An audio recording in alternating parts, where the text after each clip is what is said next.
Hi and welcome. This is Rochelle, the DIY affiliate, and my inspirational, motivational thought for today is to forgive someone.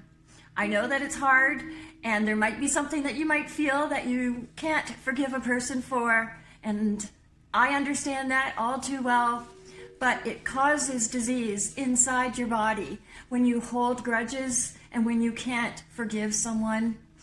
And try it. Just pick somebody who you feel that you will never forgive in your life and forgive them. And then forget about it because you've now dealt with it. With it, it's out of... I have a cat here that wants my attention. Hey, bub. So this is Rochelle, the DIY affiliate, saying pick somebody today and forgive them. And you will be doing something really good for yourself. So have yourself a wonderful day. Bye now.